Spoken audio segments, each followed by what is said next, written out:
இன்னைக்கு கோபோல்ட் பிராண்டோட Mustang ஏர்பாட்ஸோட review தான் பார்க்க போகிறோம். அதையாச்சும் உட்காந்து பார்ப்போம். இந்த வீடியோவில் இந்த ஏர்பாட்ஸோட பாசிட்டிவ்ஸ் அண்ட் நெகட்டிவ்ஸ் அண்ட் இந்த பட்ஜெட்டில் இந்த ஏர்பாட்ஸ் வந்துட்டு ஒர்த்தான்னு தான் பார்க்க போகிறோம். இந்த மஸ்டங் ஏர்பாட்ஸ் நாங்கள் பர்ச்சேஸ் பண்ணும்போது அரௌண்ட் ஒரு 1300 சம்திங் இருந்துச்சு.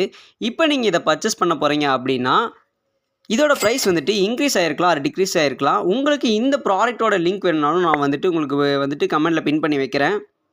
இந்த வீடியோவுக்கு போகிறதுக்கு முன்னாடி இந்த மாதிரியான டெக் அப்டேட்ஸை வந்துட்டு நீங்கள் மிஸ் பண்ணக்கூடாதுன்னு நினச்சிங்கன்னா நம்ம சேனலை மறக்காமல் சப்ஸ்கிரைப் பண்ணிடுங்க. அண்ட் இந்த வீடியோ வந்துட்டு எந்த விதமான ஒரு ப்ரொமோஷன்ஸும் கிடையாது. ஃபர்ஸ்ட் வந்துட்டு இந்த ஏர்பாட்ஸோட வந்துட்டு பாசிட்டிவ்ஸ் பற்றி பார்ப்போம். ஃபர்ஸ்ட் இம்ப்ரெசிவாக இருக்கிறது இதோட டிசைன் தான். அண்ட் இதில் கொடுத்துருக்க எல்இடி இண்டிகேஷன்ஸுமே வந்துட்டு அல்டிமேட்டாக இருக்குன்னு தான் சொல்லணும். இந்த கோபோல்ட் ஏர்பாட்ஸ் வந்துட்டு மஸ்டங் காரோட ஒரு கொலாபரேஷனில் வந்துட்டு கிரியேட் பண்ணியிருக்காங்க. ஸோ இதோட டிசைனுமே வந்துட்டு மஸ்டங் கார்ஸ் மாதிரி தான் இருக்கும். ஓவராலாக பார்க்கும்போது ப்ளூடூத் 5.3 வேணுமா இருக்கு, குவாட் மைக் வித் இஎன்சி செட்டப்போட வேணுமா இருக்கு, 30 மில்லிமீட்டருக்கான பூமெக்ஸ் டிரைவர் வேணுமா இருக்கு.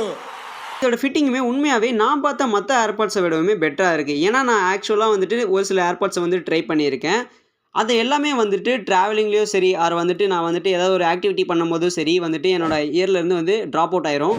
பட் இந்த ஏர்பாட்ஸ் வந்துட்டு நான் என்ன தான் என் ஹெட்டை வந்து ஷேக் பண்ணாலுமே வந்துட்டு அவ்வளோ சீக்கிரத்தில் வந்துட்டு ட்ராப் ஆகிறது இல்லை. இந்த மஸ்டங் ஏர்பாட்ஸில் வந்துட்டு 48 ஹவர்ஸ்க்கான ப்ளேபேக் இருக்குன்னு அவங்க கிளைம் பண்ணியிருக்காங்க. ஆனால் வந்துட்டு நார்மலான டே டு டே யூசேஜில் வந்துட்டு அப் டு 4 days வரைக்குமே பேக்கப் வருது. அதே மாதிரி அவுட்டோர்ஸில் வந்துட்டு கால்ஸ் பேசும்போது ஓரளவுக்கு டீசெண்டான மைக் குவாலிட்டி கிடைக்குது.